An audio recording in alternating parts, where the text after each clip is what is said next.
Welcome to Homeboy's Garage. What we're going over here real quick today is a 2016 Mercedes-Benz E-Class 350. Just did the spark plug replacement, just finished. I'm gonna go over real quick what you're gonna need to go ahead and get some of these things off. 10 millimeter deep socket Torx wrench, 8 millimeter. Here's a 10 millimeter that show you what it looks like. You're also gonna need what I needed was a 14 millimeter deep socket, thin walled, obviously. For those of you who've never seen that, that's what the spark plugs for Mercedes look like.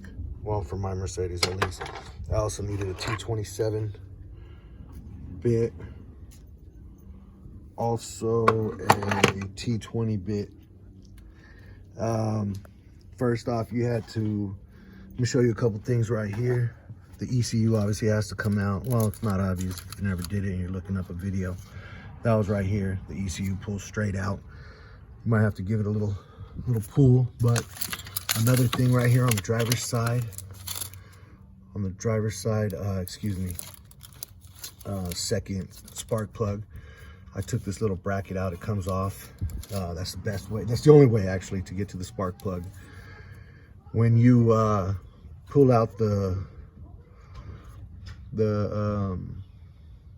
well, it doesn't come with wires, but the coilovers, there's a nice little groove for your finger, help you guide it out while you're pulling on the top piece. You'll have to move some things. This is the last one I just did. I had to pull up the hoses and the wires and stuff like that. First thing, since you're going to be removing the ECU, I recommend disconnecting the battery. Do that first. I always take off the ground. Now I'm going to show you this real quick. This is the intake manifold. There's going to be 4 screws or bolts that have to be unscrewed. You ain't going to be able to see it. Then you can start moving the intake manifold up and down. I kind of had to figure out what I needed to disconnect in order to get the intake manifold up.